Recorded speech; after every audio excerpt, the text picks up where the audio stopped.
العالمين الرحمن الرحيم مالك يوم الدين إياك نعبد وإياك نستعين اهدنا الصراط المستقيم صراط الذين أنعمت عليهم غير المغضوب عليهم ولا الضالين آمين.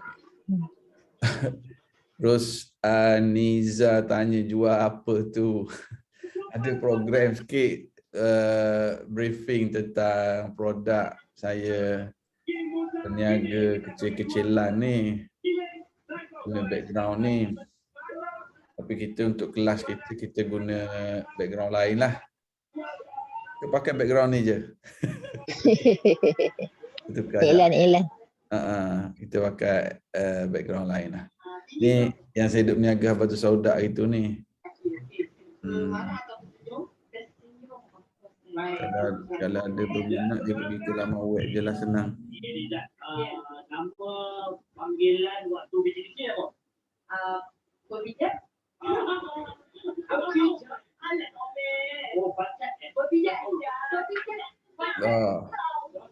Meriah tu. Nanti bila dia silent kita mula. Dah. Okey. So alhamdulillah wassalatu wassalamu ala Rasulillah wa ala alihi wa sahbihi wa man wala. Kalau boleh dengar suara saya, boleh nampak dengan jelas, tulis sikit di ruangan chat alhamdulillah. Tulis sikit supaya saya tahu orang boleh dengar suara saya dan gambar jelas, suara jelas. Tulis alhamdulillah dari Kelang, alhamdulillah dari Subang, alhamdulillah dari Sungai Buloh. Okey, Mas Nita, NU Central, Norlela Makno dari Melaka. Masya Allah, orang Melakau. Macam mana kat Melaka nak pilih kerajaan baru ni? Pilih yang tak suka bergaduh lah. Pilih yang suka fokus nak selesai masalah rakyat. Allahu Akbar. Norinon dari Sungai Buloh. Semua sekarang banyak bergaduh je. Azura dari Denai Alam. Aminah Ahmad dari Melaka. Oh, ramai Melaka. Jamilah dari KL. Di Melaka ada seorang kawan saya yang belajar di Yaman dulu, jadi calon di Serkam, Ustaz Bilal. Ustaz Bilal, dia ni orang kuat travel Zahafiz di Serkam, jadi calon di Serkam. Ustaz Bilal, dia belajar di Yaman. Ketua pelajar kat Yaman dulu. Sekarang orang kuat travel Zahafiz. Okey, semua ada dah. Kita boleh mula hari ini. Bismillahirrahmanirrahim. Kita sambung bab sabar. Hari ini kita masuk hadis yang ke-7. Buku yang sama dengan saya, muka surat 57. Buku ni muka surat 57. Cuba tulis di ruangan chat yang versi-versi lain lagi, muka surat berapa? Di muka surat berapa? Boleh tulis di ruangan chat. Bismillahirrahmanirrahim. Hadis yang ke-7. Wa an Anas radhiyallahu anhu qala marra an-nabiy sallallahu alaihi wasallam bimra'atin tabki 'inda qabrin faqalat taqillah wasbiri faqalat ilayka 'anni fa innaka lam tusab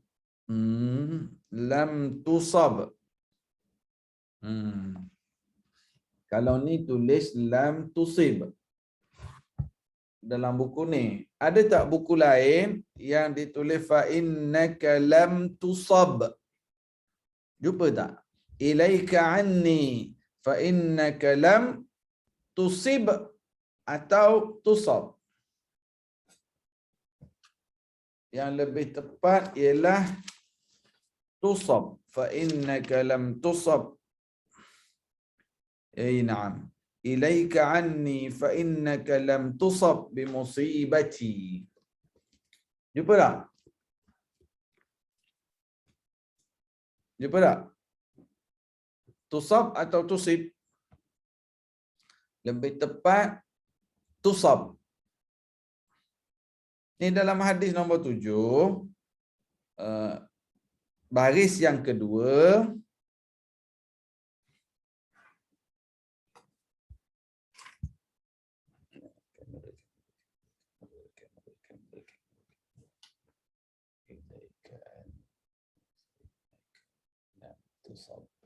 ini dia tulis lam tusib. Fa innaka lam tusib. Yang lebih tepatnya fa innaka lam tusab. Tusab. Rus'aniza. Betul. Tusab betul. Dia dipanggil passive voice. Tidak dimusibahkan ke atasmu. Kalau tusib, ya majhul. Masya Allah. Rus'aniza amra majhul. Sahih. Fi'lul mudhari' majhul. Lam tusab. Majhul. Majzum billam. Masya Allah. Majhul. Ni Ustazah kan? Ustazah Rus'aniza ke?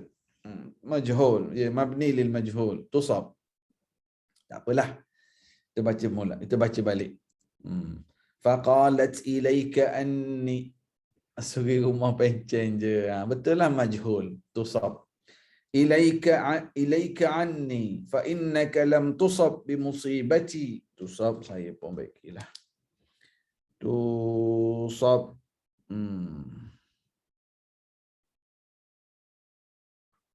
Walam ta'rifhu. فقيل لها إنه النبي صلى الله عليه وسلم فأتت باب النبي صلى الله عليه وسلم فلم تجد عنده بوابين فقالت لم أعرفك فقال إنما الصبر عند الصدمة الأولى متفق عليه وفي رواية لمسلم تبكي على صبي لها. Okay. Hadis yang pertama kita baca petang ni yang merupakan hadis yang ketujuh dalam bab sabar.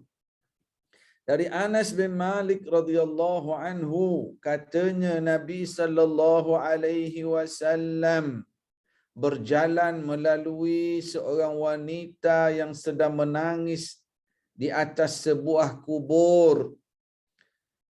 Baginda bersabda, bertakwalah kepada Allah dan sabarlah. Wanita itu berkata, pergilah engkau, menjauhlah daripadaku, kerana engkau tidak mengalami musibah sebagaimana atas diriku, dan engkau tidak mengerti musibah ini. Ilaika anni. Perempuan ni dia tak paling pun. Dia tengah duduk menangis kat kubur. Rasulullah sallallahu alaihi wasallam lalu di belakang dia. Rasulullah kata, ittaqillah wasbiri, bertakwalah pada Allah dan sabar.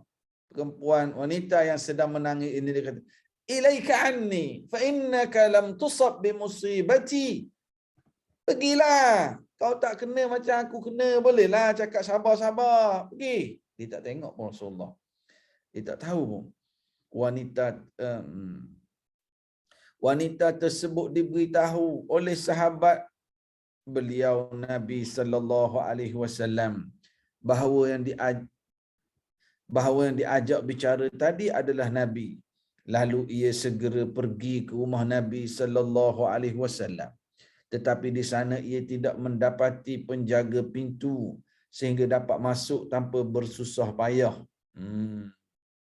Dia menyangka Nabi ni macam raja-raja. Nak pergi rumah Nabi ada bodyguard, nak masuk pintu. Tapi dia pergi sampai-sampai, tak ada pun, masuk je. Wanita itu berkata, sebenarnya saya tidak mengetahui bahawa yang berbicara tadi adalah engkau, wahai Rasulullah. Rasulullah, saya minta maaf lah. Tadi saya tak tahu yang suruh saya bertakwa, suruh saya sabar, saya jawab macam tu tadi.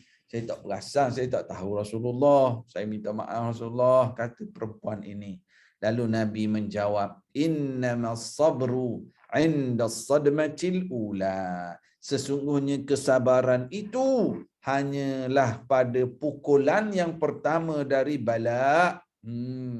Ada tak yang dalam grup kita sekarang petang ni perkataan lain? Dalam sini dia yang ucapan Rasulullah kat ujung sekali tu. Sesungguhnya kesabaran itu hanyalah pada pukulan yang pertama. Ada tak siapa-siapa yang perkataannya lain? Pukulan pertama tu. Ada tak? Pukulan pertama. Ada tak wording lain dalam kitab masing-masing? Ada tak wording lain? Cuba tulis di ruangan chat ataupun on mic tolong baca. Okey, sesungguhnya sabar itu pada musibah yang pertama. Kalau yang kat sini dia kata sesungguhnya kesabaran itu hanyalah pada pukulan yang pertama dari bala. Yang Puan Rosaniza dalam kitabnya tulis sesungguhnya sabar itu ada pada musibah yang pertama. Ada tak yang version-version lain? Kalau ada tolong tulis di ruangan chat ataupun buka mic pun tak apa, tolong baca. Saya nak tengok. Kalau ada tak yang guna English translation, boleh juga. Saya sangat seronok sekiranya ada di kalangan kita yang guna English translation. Boleh kita banding-bandingkan terjemahan. Sekarang ni yang di buku saya, dia tulis kesabaran itu pada pukulan yang pertama. Yang di Kak Rosaniza ni dia tulis sesungguhnya sabar itu pada musibah yang pertama. Yang Nabi sebut innamas sabru 'inda as-sadmatil ula. Apa maksud as-sadmatil ula? Okey, maknanya tak ada orang respon, maknanya mungkin dua ni sahaja. Apa maksud Rasulullah? Dia macam ni, gini. Okey, Fatimah Syam.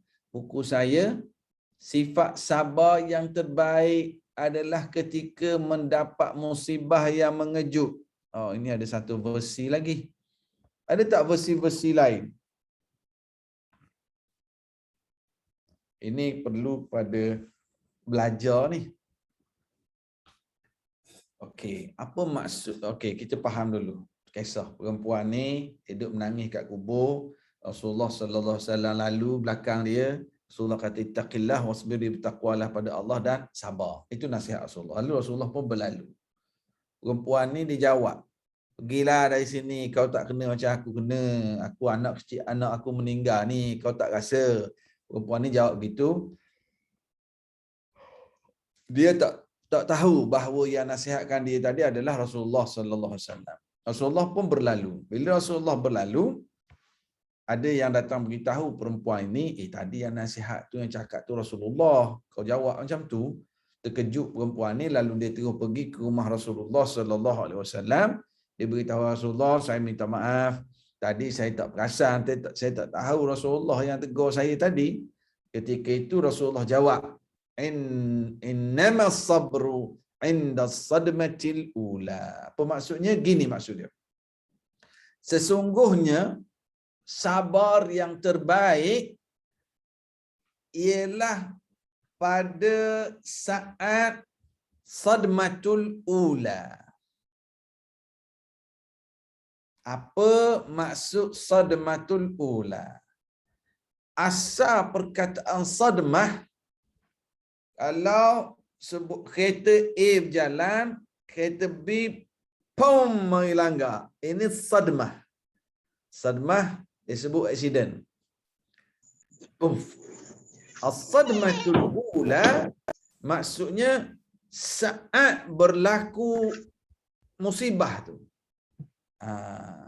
Jadi Nabi jawab pada perempuan tadi bahawa sesungguhnya sabar yang sebenar-benarnya, the best, the bestest, the most bestest. Sabar yang paling tinggi nilainya ialah pada saat sadmatul ula, when it happen. Musibah yang mula-mula dari segala ujian sebelum ini. Maksud Nabi nak beritahu, perempuan ni masa anak dia meninggal, anak dia ditanam, masa meninggal itulah sadmatul ula. Itu sabar yang paling tinggi nilainya. Jadi sekarang dah tanam, dah balik, dah pergi jumpa Rasulullah. Sabar, bagus. Tetapi sabar yang paling hebat ialah pada saat berlaku.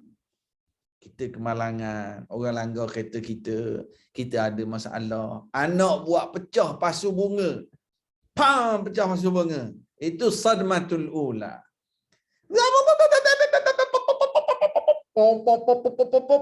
Baru balik Langkawi beli pasu. Dalam bayar kasih akak mahal. Rosaknya semua. Lepas tu dia pun astagfirullah. Dia pun sabar balik, sabar. Jadi, yang dia sabar astagfirullah ni bagus. Tetapi sabar yang paling tinggi nilainya masa pasu bunga tadi jatuh pecah.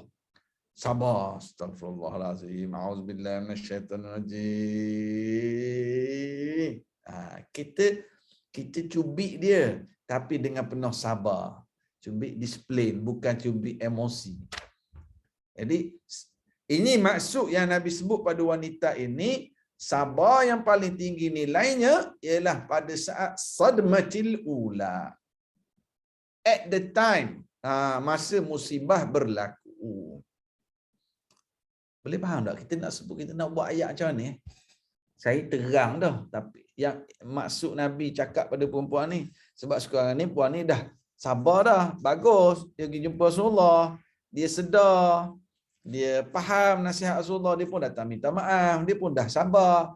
Tapi Nabi kata sabar yang terbaik ialah pada saat musibah itu mula-mula berlaku. Kita nak buat ayat macam mana? Can anybody help me? Tulis sikit kat ruangan chat tu. Sabar macam mana? Nak buat ayat macam mana? Berlaku, Ustaz.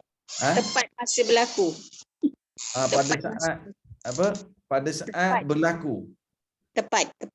Tepat masa benda tu berlaku. Passion is becoming only at the first stroke of grief. Semasa kejadian.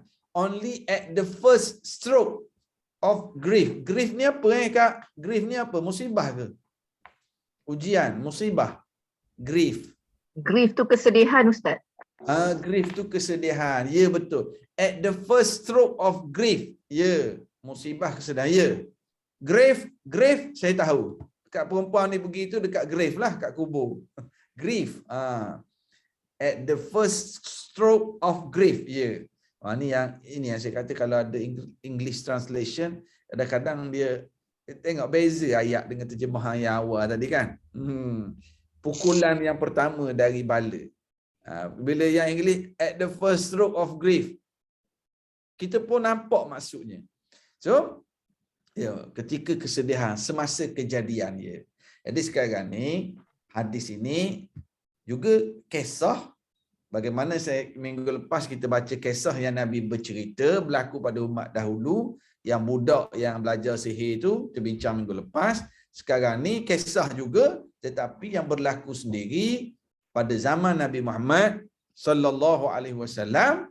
Perempuan ni sedih sangat anaknya meninggal, macam kita lah. Mungkin ada yang kematian suami, mungkin ada yang kematian isteri, yang ada suami dia dah meninggal, dah habis iddah dah Ustaz, 2 tahun dah meninggal. So macam mana sekarang? Boleh sabar? Ya, saya sabar Ustaz, saya sabar, saya redha, saya terimalah ketentuan Allah. Bagus sabar. Tetapi sabar yang paling hebat ialah di saat orang yang kita kasihi itu menghembuskan nafasnya yang terakhir.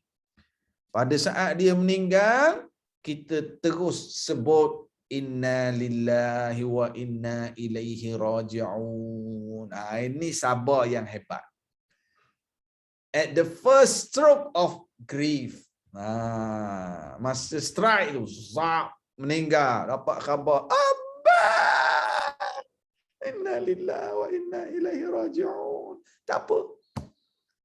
Menangis boleh tak Ustaz? Boleh. Kalau menangis, orang yang kita sayang meninggal, menangis, itu normal. Tetapi dalam tangisan itu, Inna lillahi wa inna ilaihi raji'un. Ini orang yang sabar. Okey. Alang-alang sebut tentang musibah ni, ada bila berlaku musibah, kita kena sebut 3 perkara. Kita kena ingat 3 perkara. Bila berlaku musibah, sama ada kemalangan, kehilangan, kematian, rumah terbakar, office kena rompak, sebut 3. Yang pertama sebut inna lillahi wa inna ilaihi raji'un. Yang kedua sebut apa? Allahumma ajurni fi musibati. Yang kedua, ya Allah berilah pahala di atas musibah ini. Wa khlufni khairan minha. Yang ketiga sebut apa? Gantikanlah yang lebih baik. Ini ciri-ciri orang yang sabar. Apabila berlaku musibah, dia sebut 3 perkara ni. Sempat cantik tak tu? Sempat tak? Nak kena ulang balik ke tak payah dah? 3 ni nak sebut apa? Tak payah dah kita baca. Ke nak sebut balik? Kalau berlaku musibah, kita kena sebut 3 perkara. Ambil nota sikit. Kalau berlaku musibah, kita kena sebut 3 perkara. Yang pertama sebut apa? Yang pertama sebut apa? Inna lillahi wa inna ilaihi raji'un. Inna lillahi wa inna ilaihi raji'un. Cuba sebut sekali. Inna lillahi wa inna ilaihi raji'un. Ini bunyi. Sebab ramai-ramai. Yang pertama inna lillahi wa inna ilaihi raji'un. Yang kedua nak sebut apa? Allahumma hajurni. Allahumma ajurni fi musibati. Fi musibati. Saya nak belum tahiyat. Wahjurni bi khairum min. Saya tulis Arabic. Allahumma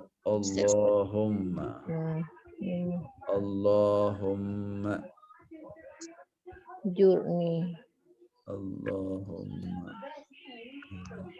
fi musibati. Wahjurni Allahumma khairum minha. Allahumma. Ini fi musibati khairum. Wahjurni.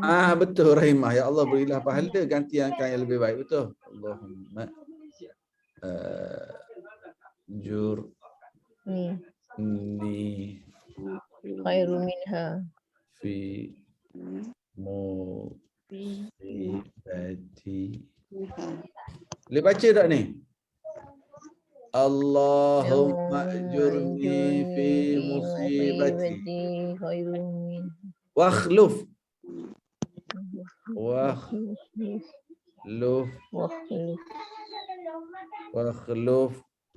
li khairan minha. Boleh baca tak kat ruangan chat tu? Boleh baca tak? Allahumma ajurni fi musibati. Maksudnya ya Allah berilah pahala. Wa akhluf li khairan minha. Gantikan yang lebih baik. 3 ni.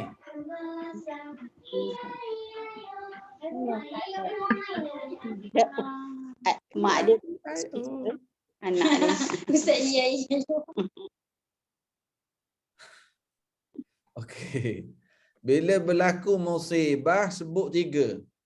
Yang pertama inna lillahi wa inna ilaihi raji'un.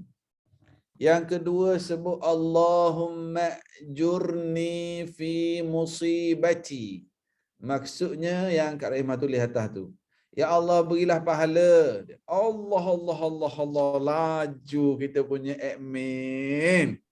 Barakallahu fiik. Ambil gambar sekarang dekat skrin.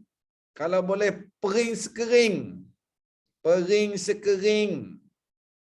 Inna lillahi wa inna ilaihi raji'un. Allahumma ajurni fi musibati wa akhlif li khairan minha. Dia ada dua riwayat. Yang pertama wa akhlif li khairan minha, satu lagi riwayat wa akhluf li. Wa akhluf li khairan minha boleh, wa akhlifni, wa akhlif li. Mana tadi? Tunjuk balik dekat skrin kita doa tadi.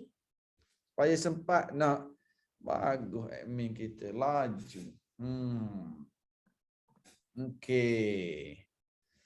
Inna lillahi wa inna ilaihi raji'un. Allahumma ajurni fi musibati wa akhlif li. Dia ada dua riwayat. Wa akhlif li khairan minha boleh. Wa akhluf li khairan minha pun boleh. Masya-Allah. So ingat tak tiga tu? Musibah, na'udzubillah, dengar kata Allah menantu aksiden, kata na'udzubillah. Allah dengar rumah terbakar. Allah hafiz kena rompak. Allah suami meninggal, isteri meninggal, ayah meninggal. Allah berlaku ni.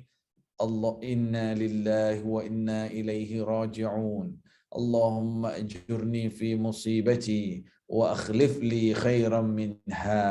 Nabi sallallahu alaihi wasallam menjanjikan siapa yang ditimpa musibah lalu baca tiga ini, Allah Ta'ala akan gantikan kepadanya yang lebih baik, yang lebih baik, yang lebih baik. Okey, jadi wanita tadi Nabi pesan pada dia, ingat sabar yang paling tinggi nilainya apa tadi? At the first stroke of grief, pada saat berlaku musibah itu. Kita baca sikit penjelasan. Hadis ini menjelaskan letak kesabaran, iaitu dalam pukulan pertama dari bala. Dia terjemah pukulan. Pada waktu manusia sedang bingung menghadapinya, disebut pukulan pertama. Pada saat it happen tu, musibah itu berlaku. Pada saat itu, itulah sabar yang paling tinggi nilainya. Dan berusaha mencari perlindungan serta sandaran. Masa tu manusia tengah pening lagi, bengong lagi, macam mana ni? Musibah datang ngejut, masa ni sabar. Inna lillahi wa inna ilaihi raji'un. Allahumma ajurni fi musibati wa akhlif li khairan minha. Maka kalau pada waktu itu dapat menahan diri, nahan. Tengok dulu kita baca makna sabar, menahan diri dari pelbagai gangguan syaitan yang merasa mendapat kesempatan sama ada untuk menjerumuskannya, maka itulah sabar. Memang bila ditimpa musibah, kita tengah panik, kita tengah orang panggil apa, blur, kita tengah blur lagi. Masa tu syaitan nak ambil peluang, nak kacau kita. Pada saat itu kita kembali pada Allah. Inna lillahi wa inna ilaihi raji'un. Allahumma ajurni fi musibati wa akhlif li khairan minha. Okey. Hadis yang ke-8. Ada soalan tak? Ada yang ke-7? Kalau ada, tulis kat ruangan komen. Hadis yang ke-8.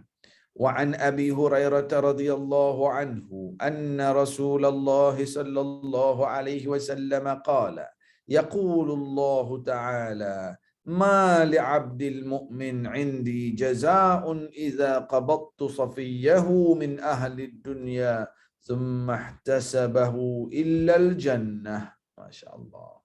Rawahul Bukhari. Dari Abi Hurairah radhiyallahu anhu bahwasanya Rasulullah sallallahu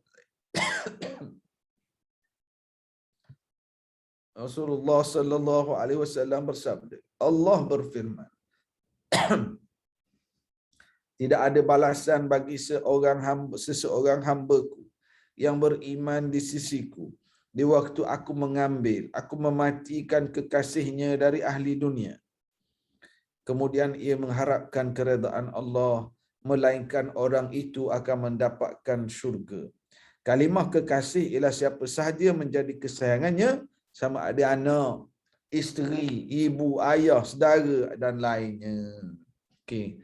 Hadis yang ke-8, ini hadis qudsi.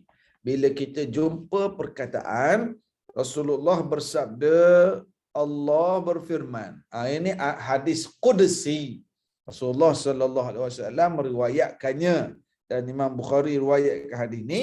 Allah menyatakan bahawa tidak ada balasan bagi seseorang hamba yang aku matikan orang yang dia sayang sekali, anak dia ke, isteri dia ke, suami dia ke, mak dia ke, ayah dia ke.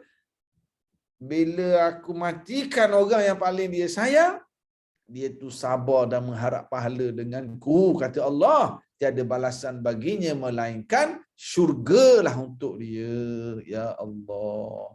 Ya, dalam kesedihan kita, kita sedih bila berpisah dengan orang yang paling kita sayang, kita sedih. Tetapi pada saat itu juga kita ingat apa yang Rasulullah sallallahu alaihi wasallam beritahu hadis qudsi ni. Tidak ada seorang pun dikira kalau meninggalnya orang yang paling dia sayang, dia sabar, dia harap pahala di sisi Allah, ganjaran orang-orang ini adalah syurga. Ada tak? Mesti saya yakin di kalangan kita petang ni ada yang melalui saat-saat sebegini. Ada di kalangan kita, saya yakin, melalui saat-saat ujian.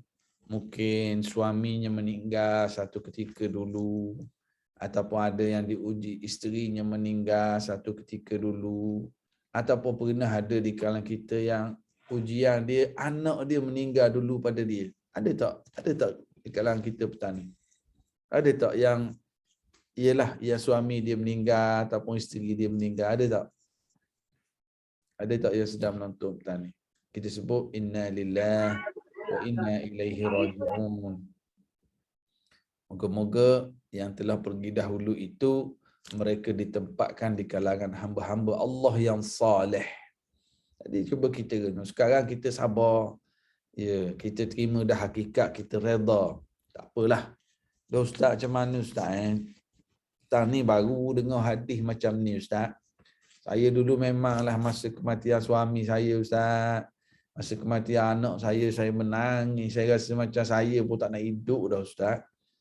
Masa tu tak ingat, masa tu tak mengaji hadis lagi, tak PKP lagi, jadi tak dengar kuliah lagi. Habis macam mana? Tak apalah. Yang lepas-lepas dah tu kita astaghfirullahalazim.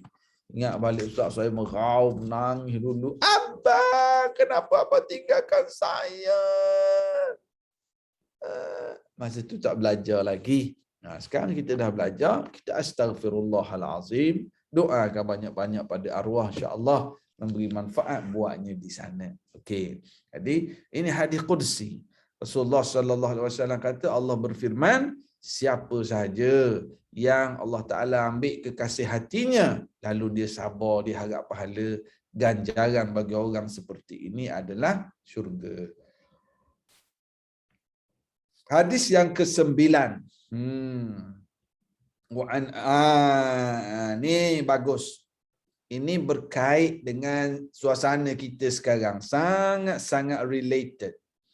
Wa an Aisyah radhiyallahu anha annaha sa'alat Rasulullah sallallahu alaihi wasallam 'an at-ta'un fa akhbaraha annahu kana 'adaban yab'athuhu Allah ta'ala 'ala man yasha' فجعله الله تعالى رحمة للمؤمنين فليس من عبد يقع في الطاعون فيمكث في بلده صابرا محتسبا يعلم أنه لا يصيبه إلا ما كتب الله له إلا كان له مثل أجر الشهيد رواه البخاري. Ini bagus. Ini berkait dengan suasana wabak COVID-19 ni. Dari Aisyah radhiyallahu anha bahwasanya dia bertanya kepada Rasulullah sallallahu alaihi wasallam tentang penyakit taun.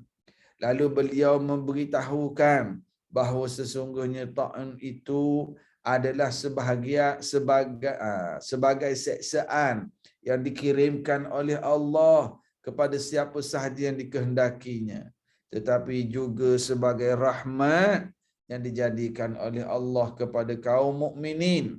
Maka tidak seorang hamba pun yang ditimpa oleh taun kemudian menetap di negerinya sambil bersabar dan mengharapkan keredaan Allah serta mengetahui bahawa taun itu tidak akan mengenainya kecuali kerana telah ditetapkan oleh Allah untuknya, kecuali ia akan memperoleh seperti pahala orang yang mati syahid. Ini masih lagi dalam bab sabar. Hadis ni Aisyah tanya Rasulullah tentang ta'un. Ta'un pada ketika ta'un ya sejenis penyakit, sejenis wabak yang membawa kepada kematian, kolera.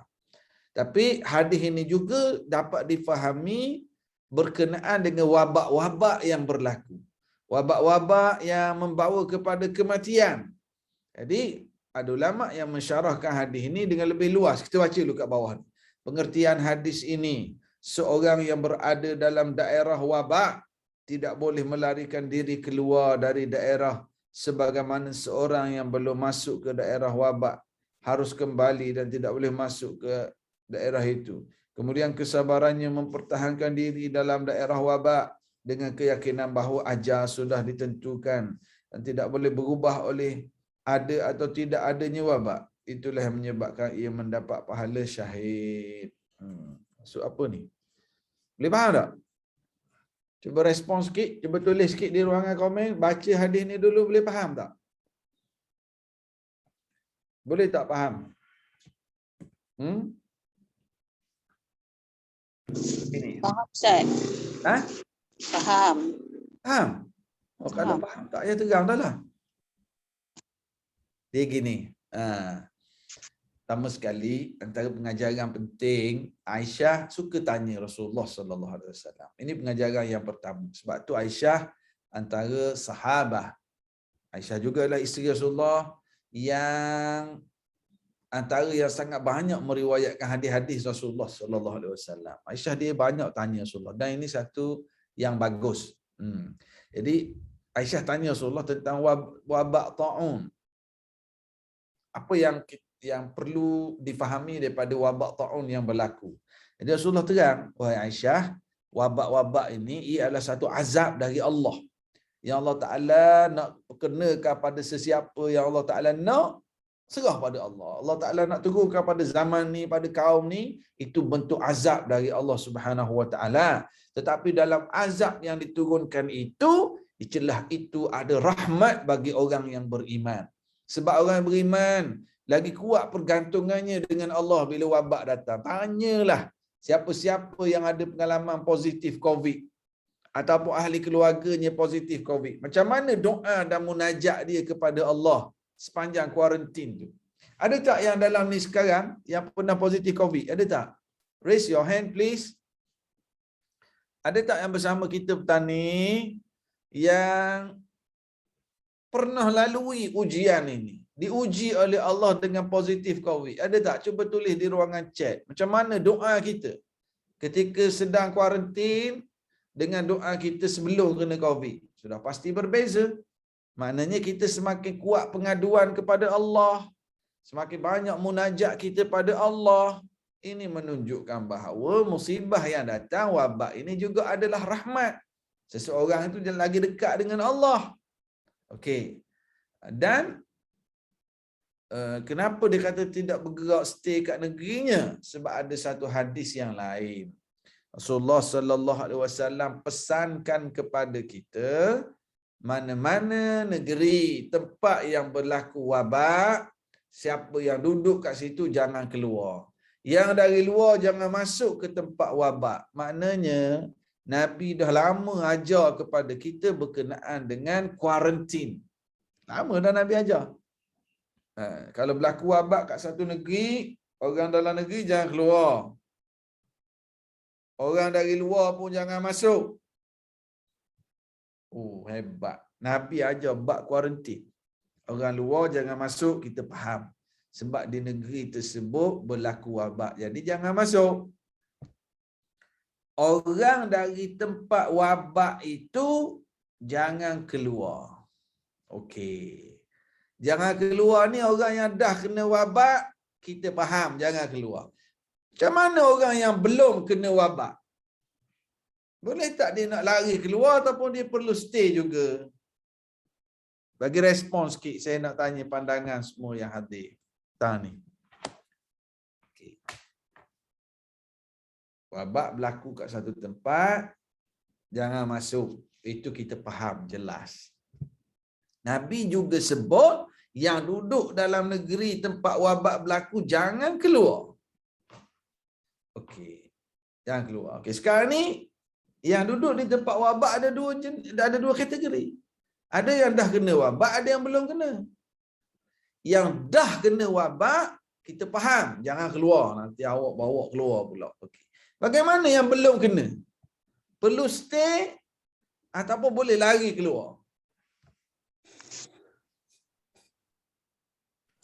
Stay je Ustaz. Ha? Duduk diam-diam. Stay je dekat wabak tu. Dah kita duduk kat mana? Yang jawab, siapa yang jawab ni? Kita duduk Stay at home, Ustaz. Ha? Stay at home. Stay at home. Stay at home. Stay at home. Ha. Maksudnya kalau berlaku wabak, kita belum kena, tak nak lari keluar ke? Tak boleh duduk rumah je Ustaz. Takut Lari kita keluar cari naas. Tak, sekarang ni wabak berlaku. Kat lain tak berlaku. Kita belum kena. Ada orang yang dah kena. Kita ni patut stay tunggu je ke ataupun kita lari keluar ke negeri lain. Contohnya Selangor berlaku wabak. Ni kita tak cakap bab COVID. Kita tak cakap bab COVID. Kita cakap di Selangor berlaku wabak. Di Pahang tak ada. Di Negeri Sembilan tak ada. So kita duduk di Selangor berlaku wabak. Kita belum kena. Adakah kita stay je di Selangor ataupun lari pergi ke Pahang, ke Negeri Sembilan? Lebih baik lari Ustaz. Jauhkan daripada wabak tu. Ha. Lebih baik lari ke stay? Ini kita tak bincang bab COVID Kita nak bincang bab hadis yang kita perlu fahami. Yang dari luar jangan masuk Selangor sebab ada wabak, faham. Yang dalam Selangor yang dah kena jangan keluar, faham. Yang belum kena duduk di Selangor. Adakah lari ke Pahang, ke Negeri Sembilan ataupun stay dalam Selangor?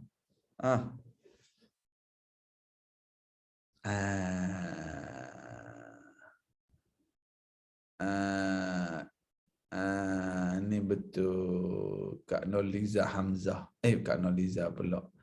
Apa kat atas tadi? Kak Rahimah. Ada kemungkinan kita ada jangkitan tapi sihat. So elok kita stay. Fatimah Syam, yang belum kena stay. Kebarangkalian sangat tinggi untuk kena. Kalau keluar jadi pembawa, carrier. Stay kot. Kok kita bawa wabak tu ke tempat lain. Stay dalam negeri sebab Nabi suruh kita sabar. Kematian yang Allah tentukan, wabak adalah penyebab. Masya Allah. Senang ngajar orang pandai-pandai dah ni. Jawapan betul selalu. Terus betul je. Ya. Tak ada simptom. Tak ada simptom. Tak bermakna belum dijangkiti. Ya betul Kak Aslina. So sekarang ini, berkenaan dengan wabak, kita telah ada panduan daripada Nabi Muhammad sallallahu alaihi wasallam. Ini menguatkan lagi iman kita bahawa Rasulullah teach us everything. Islam is the way of life. Rasulullah komplit ajar pada kita. Dalam bab wabak, dalam cerita kuarantin pun. Tetapi apabila dunia tidak ikut cara Nabi, berlaku di Wuhan, orang Wuhan datang juga ke Malaysia. Awal tahun 2000. Kata tak apa, boleh datang. Awal tahun 2000, sebelum kita lockdown, Mac 2020. Mac 2020 kita mula lockdown. Januari, Februari kita terima lagi pelancong dari Wuhan masuk ke Malaysia. Kalau masih ingat. Ada pelancong dari China, dari Wuhan, memang dari Wuhan. Jadi kita tidak ikut cara Nabi SAW. Sepatutnya tak benar masuk dah ke negara kita. Yang dia pun tak boleh keluar, tak boleh masuk. Walaupun dia nampak sihat, tetapi ada kemungkinan menjadi carrier. Mungkin seseorang imun sistemnya kuat. Virus dah ada pada dirinya. Dia duduk di tempat wabak. Kalau dia nampak sihat, tapi bila dia keluar, virus tu duduk bertenggek di badan dia, sampai kat luar, pergi singgah kat orang lain. Dia menjadi carrier, menjadi pembawa kepada virus. Nabi dah ajar sistem kuarantin. Allahu Akbar. Cuba kita tengok antara negara di dunia yang tak berapa ada sangat. Brunei antara negara yang tak ada kes COVID sangat. New Zealand, Australia. Ada tak yang sedang menonton kita petani dari luar negara? Dari negara-negara. Ada negara-negara yang betul-betul praktis lockdown. Allahu Akbar. Di New Zealand, saya ada itu duduk komunikasi sahabat-sahabat kat sana. Oh, kami macam biasa dah Ustaz. Dia betul-betul praktis sungguh kuarantin yang diajar oleh Rasulullah sallallahu alaihi wasallam. Balik pada hadis nombor 9 yang kita baca ini, Rasulullah kata, seseorang yang dia pegang hadis tadi tak keluarlah. Stay di negeri tempat berlaku wabak. Tiba-tiba dia terkena wabak. Dia pun beriman, aku stay kat sini sebab Nabi tak benar keluar, aku stay. Mungkin aku kena, mungkin aku tak kena, meninggal ke tak meninggal, semuanya ketentuan Allah. Pak, dia pun kena. Bila dia kena, dia tak menyalahkan hadis Nabi. Dia tak menyalahkan kuarantin. Dia terus hadap. Dan kemudian dia meninggal disebabkan wabak itu dalam keadaan hatinya yakin bahawa semua yang berlaku ni atas aturan Allah, dia mendapat ganjaran orang mati syahid. Allahu Akbar. Ini cara Nabi, cara Islam. Ini cara Islam. Sebelum kena, ada kaedah-kaedahnya. Mengelakkan mudarat, jaga SOP, jangan keluar, jangan masuk. Bila dah kena, sabar. Faham ini aturan Allah. Inna lillahi wa inna ilaihi raji'un. Meninggal, dapat ganjaran orang mati syahid. Hadis yang ke-10. Kita baca satu lagi. Sabar ni ada banyak hadis.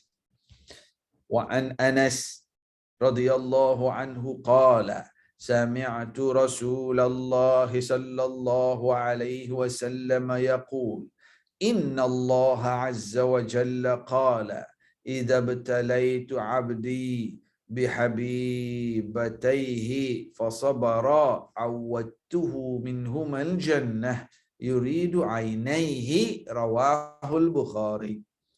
Dari Anas radhiyallahu anhu katanya, saya mendengar Rasulullah sallallahu alaihi wasallam bersabda, sesungguhnya Allah Azza wa Jalla berfirman, jikalau aku memberi cubaan kepada hamba-Ku dengan melenyapkan kedua belah matanya, buta, kemudian ia bersabar, maka untuknya akan kuberi dengan syurga. Ya Allah, ya Allah. Oh, kena baca hadis ni. Cantik sikit. Oh, hadis ni comel ni. Riyadhus Shalihin bab sabar. Saya nanti ada program dengan Persatuan Braille, Persatuan Orang Buta Malaysia. Boleh baca hadis ni. Riyadhus Shalihin bab sabar. Hadis nombor apa ni? Number 10. Hadisul Ashir. Bagus. Di bulan 12 ni ada program forum dengan Persatuan Orang Buta Malaysia. Saya, Allahu Akbar, hebat dia orang ni. Walaupun hati buta, tetapi mata mereka jelek. Ya Allah, tak apalah. Jadi Anas bin Malik dia kata, aku dengar Rasulullah sallallahu alaihi wasallam menyebut, Allah berfirman, ini pun hadis qudsi. Hadis qudsi. Jikalau aku memberi cubaan kepada hamba-Ku dengan melenyapkan kedua matanya, iaitu buta, kemudian ia sabar, maka untuknya akan kuberi dengan syurga. Hadis riwayat Al-Bukhari. Masya Allah, Masya Allah. Buta. Ya Allah. Saya pernah pakai cermin mata. pakai spek. Saya pakai cermin mata sejak tingkatan 2. Tingkatan 2. Sekarang ni saya tingkatan berapa tak ada sekarang. Muda lagi. Sehingga tahun 2012 buat lasik dengan Profesor Muhaya. Buat lasik. Ya Allah, nikmatnya rasa. Nikmat. Sebab tahun 2012 itu cermin mata saya power 500. Saya nampak orang kat depan tapi saya tak cam. Allah Ta'ala bagi rezeki buat lasik, dapat mata baru. Subhanallah. Malam-malam pun kejut tidur tengok isteri kat sebelah, nampak jelas. Tak payah pakai spek dah nak tengok dia. Subhanallah. Dan untuk makluman semua, saya buat lasik dengan Prof Muhaya tahun 2012. Sampai ke saat ini ni, saya tengah duk bercakap sekarang, saya tak tahu siapa yang bayar bil lasik itu. Sampai hari ni saya tak tahu. Moga-moga Allah merahmatinya. Moga-moga Allah Ta'ala pemudahkan dia urusan hidup dunia akhirat dia, berkati keluarga dia. Sampai hari ni saya tak tahu siapa yang bayar bil buat lasik. Ya Allah, dah 2012, sekarang 2021, dah hampir 10 tahun dah. Ya Allah. Prof Muhaya WhatsApp saya. Ustaz, jom datang buat lasik. Saya kata, Prof, berapa harga? Tak apa Ustaz, ada orang bayar dah. Masa tu kos dia dalam 8,000. Dalam 8,000 masa tu. 8,000. Tahun 2012. Subhanallah. Sampai ke saat ni, saya tengah duk bercakap ni, saya tak tahu siapa yang bayar. Ya Allah, senang kan orang banyak duit ni, cara dia orang nak buat pahala. Ya Allah, ya. Saya baca kitab, dia dapat pahala. Saya baca Quran, dia dapat pahala. Saya tengok muka isteri saya terang, dia dapat pahala. Ya Allah, ya Allah. Carilah kaedah untuk skor pahala. Cari. Terutama yang ada rezeki lebih. Tak, bukan Prof Muhaya. Saya rasa tahu Prof Muhaya lah. Bukan Prof Muhaya. Yang pastinya bukan Prof Muhaya. Orang yang bayar ni, dia buat rawatan dengan Prof Muhaya. Mata dia berjaya. Jadi, dia buat treatment dengan Prof Muhaya, berjaya buat lasik. Jadi, dia cakap kat Prof Muhaya, dia nak sponsor. Jadi, Prof Muhaya, jadi bukan Prof Muhaya yang bayar. Kan? Betul, Bonda Muhaya pun dapat saham pahala ya. Prof Muhaya memang mata saya okey je. Pesanan pertama Prof Muhaya, Ustaz, tengok isteri sendiri sahaja tahu. Prof Muhaya pesan macam tu. Ustaz, mata terang ni tengok isteri sendiri ya. Okey, Prof. Kan? Tapi subhanallah, itu cara orang buat pahala kan. Hebat. Ya Allah. Moga-moga Allah rahmatinya. Moga-moga kita boleh contohi. Tak semestinya belanja buat lasik. Kan? Tolong tukar PA sistem kat masjid. Okey, PA sistem nak yang baru, saya tukarlah. Tolong pasang ikon kat surau mana-mana. Allahu akbar, pahala berjalan. Balik pada hadis kita yang ke-10 tadi. Hadis Qudsi. Allah Subhanahu Wa Taala menyatakan bahawa orang yang diuji hilang kedua-dua matanya, buta. Allahu akbar. Macam mana orang yang asalnya melihat diuji jadi tak nampak. Ia berbeza dengan orang yang lahir dalam keadaan memang tak nampak. Beza. Tapi ada orang yang diuji hilang penglihatan. Allahu akbar. Ya Allah, hebat. Dan ia menjadi sebab dia masuk syurga. Saya memang ada kenalan juga seorang, dia kerja RTN dulu. Pencen dah. Abang Mat. Ya Allah. Dia asalnya celik. Jadi kau beli ayam kat dalam bawa balik kan? Nanti lupa tinggal lah sini. Nanti kejap lagi orang balik Nak balik dah? Mana kunci rumah kat dalam kan? Ada rasa ni. Kalau nak kunci pun kat sini ada. Okey, kita baca hadis yang ke-11. Hadis yang ke-11. Wa an Atha bin Abi Rabah qala qala li Ibnu Abbas radhiyallahu anhuma ala urika imra'atan min ahli al-jannah faqultu bala qala hadhihi al-mar'atu as-sawda أتت النبي صلى الله عليه وسلم فقالت إني أسرع وإني أتكشف فادعوا الله تعالى لي قال إن شئت صبرتي ولك الجنة وإن شئت دعوت الله تعالى أن يعافيك فقالت أصبر فقالت إني أتكشف فادعوا الله ألا أتكشف فدعا لها متفق عليه. Allahu Akbar, Allahu Akbar, Allahu Akbar. Dari Atha bin Abi Rabah. Katanya Ibnu Abbas radhiyallahu anhuma berkata kepadaku, sukakah saya tunjukkan kepadamu seorang wanita yang tergolong ahli syurga? Saya berkata, baiklah. Sekarang ni Ibnu Abbas jumpa dengan Atha. Dua-dua ni adalah sahabat Nabi. Jadi Ibnu Abbas kata, nak tak? Saya nak tunjuk ke awak seorang ahli syurga. Seorang perempuan ahli syurga. Perempuan tu masih hidup lagi. Perempuan tu masih hidup. Ibnu Abbas kata, nak tak saya nak tunjukkan pada awak seorang perempuan ahli syurga.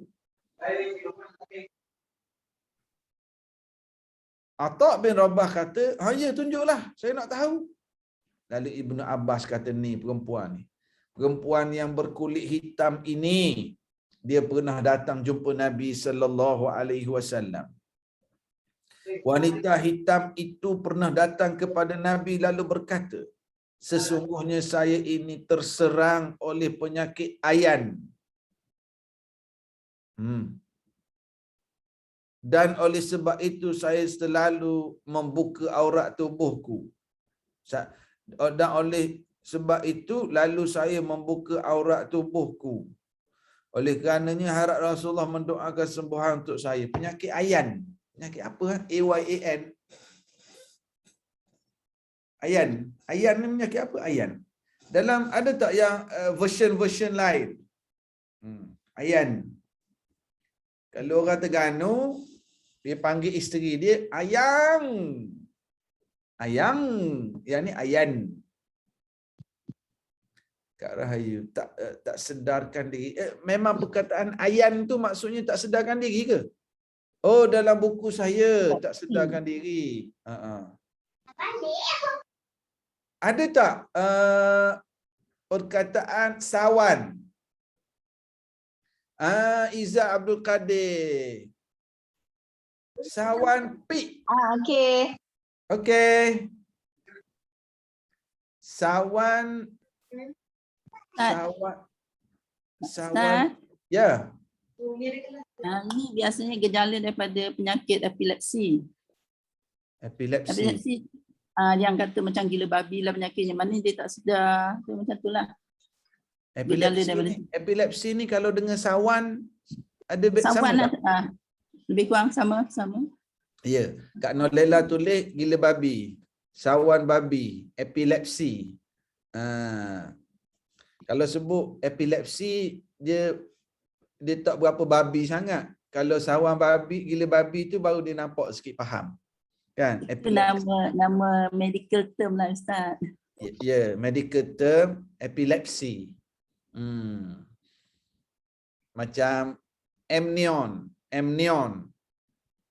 Bahasa kita sebut air ketuban. Medical term amniotic, cecair amnion. Ini epilepsi, bahasa kampung sawan babi ataupun gila babi. Poinnya ialah perempuan berkulit hitam ini dia ada penyakit inilah, penyakit sawan babi ataupun epilepsi ni. Jadi dia pun pergi jumpa Rasulullah sallallahu alaihi wasallam. Wahai Rasulullah, saya ada epilepsi Rasulullah. Payah. Rasulullah, saya ada penyakit sawan dan ada masa saya jadi tak sedar diri. Bila saya tak sedar, aurat saya terbuka. Kalau dalam kitab ni dia sebut, dan oleh sebab itu lalu saya membuka aurat tubuhku. Bukan dia buka aurat. Bila penyakit itu menyerang, aurat dia terbuka. Dia tak sedar dah. Jadi perempuan ini dia resah, dia rusing. Dia rusing dengan penyakit yang menyebabkan aurat dia terbuka. Jadi dia jumpa Nabi SAW. Wahai Rasulullah, tolong doakan kesembuhan untuk saya. Tolong doa Rasulullah supaya sembuh. Dia rusing. Aurat dia selalu terbuka, dia tak sedar dah bila sawan babi ni ataupun epilepsi ni menyerang diri dia. Bagus perempuan ni. Lalu Rasulullah sallallahu alaihi wasallam bersabda, ni tengok, Nabi bagi dua pilihan. Jika engkau sabar, kau akan dapat syurga. Tapi jika engkau tetap nak saya doakan, saya boleh doa juga. Saya boleh doa dan awak akan sembuh. Awak nak yang mana? Awak sabar, syurga. Mana seolah-olah Nabi jamin syurga. Awak sabar, syurga. Ataupun kalau awak nak saya doakan, boleh saya doakan, insya-Allah sembuh. Awak nak yang mana? Perempuan ini terus menjawab, saya pilih sabar. Saya akan sabar. Sebab Rasulullah dah jamin syurga. Saya pilih itulah. Tapi wahai Rasulullah, tolong doa agar saya tidak sampai terbuka aurat. Kalau berlaku juga sawan babi ni ataupun epilepsi ni, tolong doa supaya aurat saya tidak terdedah. Lalu Rasulullah pun doakan kepadanya sebagaimana yang dia hajat. Boleh faham tak kisah ni? Jelas tak? Allahu Akbar. Sebab itu hebatnya perempuan ni, walaupun dia berkulit hitam, Ibnu Abbas kata, ni ahli syurga dah. Sebab Nabi jamin dah dia syurga. Sebab Nabi bagi offer pada dia. Nabi offer, kamu sabar, syurga. Ataupun kalau kamu nak juga, aku doakan, Allah sembuhkan. Terus dia pilih syurga. Cuma kerusingannya adalah berkait dengan aurat dia. Wahai Rasulullah, tolong doa supaya aurat saya tidak terdedah kalau berlaku lagi pada saya epilepsi ini. Hadis ini menjelaskan bahawa minta doa dan tawassul kepada Rasulullah adalah sesuatu yang wajar. Tidak ada larangan kecuali dari orang yang merasa dirinya jauh lebih bersih imannya dari orang-orang dari sahabat Rasulullah sallallahu alaihi wasallam yang sudah dijamin dengan syurga. Dengan dalam keterangan Rasulullah, maka nampak kebodohan orang yang melarang meminta doa kepada seorang yang saleh dan bertakwa. Ini juga antara dalil keharusan apa doa dan tawassul. Apa maksud tawassul? Jadi kaitkan dengan peristiwa ni, kita meminta seseorang yang saleh untuk doa untuk kita. Contohnya kita ada penyakit tertentu, kita jumpa tok guru, jumpa orang soleh, kita minta dia untuk tolong doakan untuk kita. Boleh tak? Boleh. Cuma zaman sekarang, bila orang jumpa tok guru, apa perkara pertama dia buat? Ajak selfie. Patutnya jumpa tok guru, jumpa ulama, nombor satu sekali mintalah nasihat. Yang kedua, mintalah daripada tok guru ulama ini doa. Yang ketiga, nak ambil gambar kenangan tu, bolehlah, tapi jagalah adab. Gitu. Ni jumpa ajak ambil gambar dulu. Bukan nak dengar nasihat. Kan? Okey. Jadi, ini keharusan untuk seseorang itu minta orang tolong doakan untuk dia. Dan juga dalam hadis ini juga ada dalil bab kelebihan seseorang yang sabar. Seorang yang sabar di atas ujian sakit. Ustaz, boleh ke kalau ikut hadis ni Ustaz, dia tak nak berubat ni Ustaz, dia pilih sabar. Boleh tak? Boleh. Dengan syarat dia tak menyusahkan orang. Tengok dia pun tak nak aurat dia terbuka.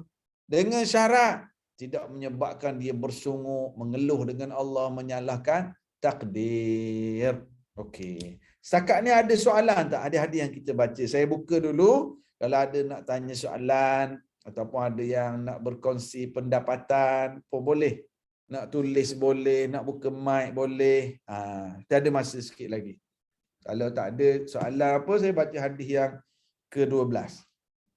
Ada tak?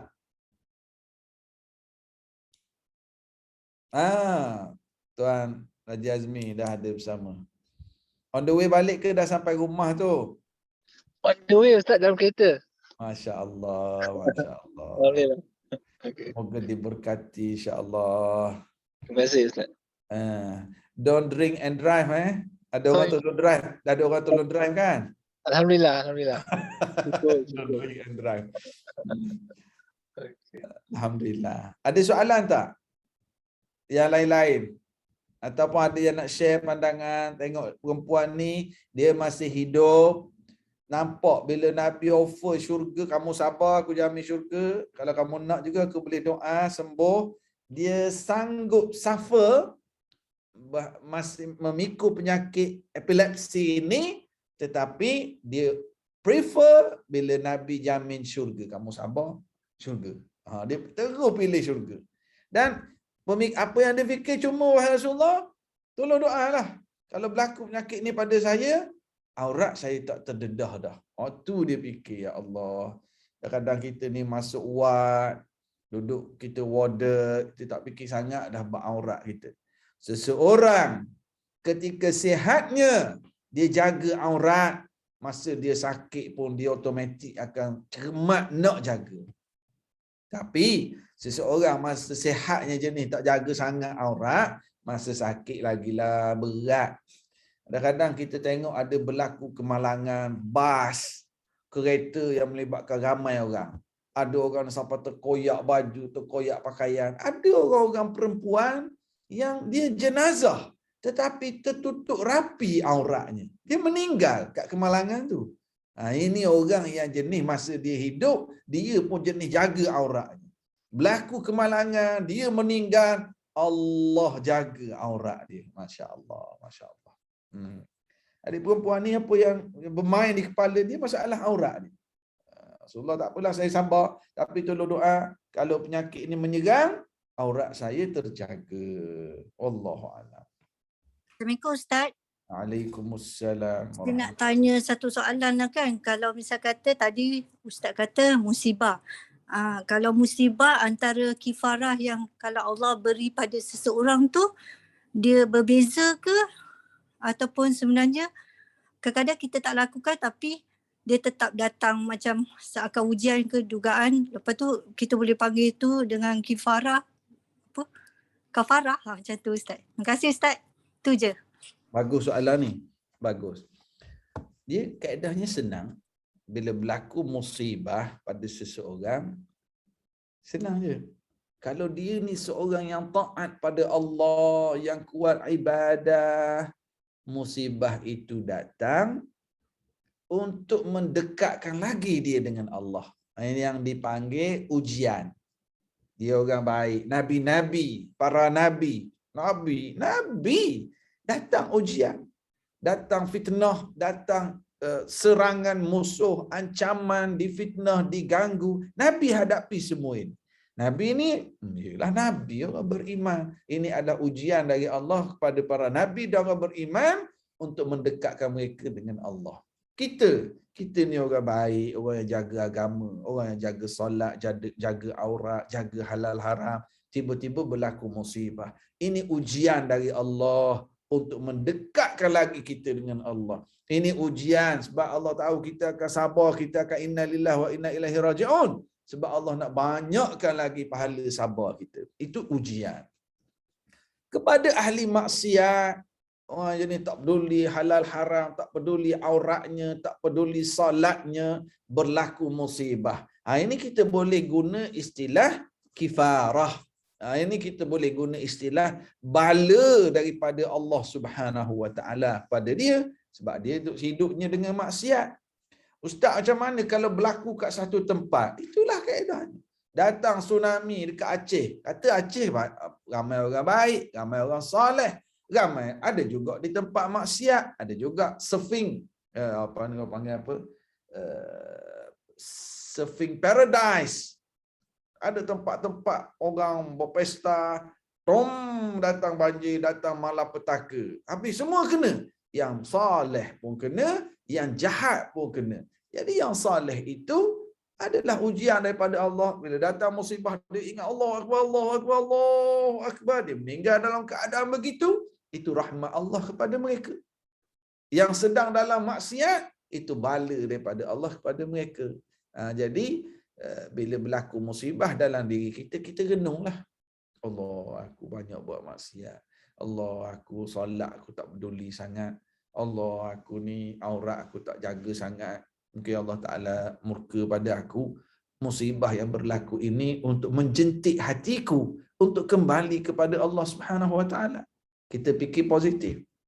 Ataupun berlaku musibah, kita rasa aku ni macam okey dah, aku jaga halal haram, tapi berlaku juga pada diriku. Allah sayang padaku. Allah Ta'ala nak suruh aku lebih dekat dengannya. Allah Ta'ala nak tambah pahala sabar kepadaku. Wallahu a'lam. Gitu. Allahu Akbar. Alhamdulillah. Ada soalan lagi? Kalau ada satu lagi soalan. 18, 11. Any question? Ini yang sedang menonton ni ada tak dari mana ni? Siapa yang paling jauh? Kita di Selangor, siapa yang paling jauh yang bersama petang ni? Yang paling jauh dari mana? Yang paling jauh sekali. Cuba tulis kat ruangan chat. Yang bersama kita petang ni, yang paling jauh dari mana? Kita nak tengok sikit. Yang paling jauh sekali. Abadin, Sandakan. Masya Allah. Okeylah bakal kau. Okeylah bah kalau kau.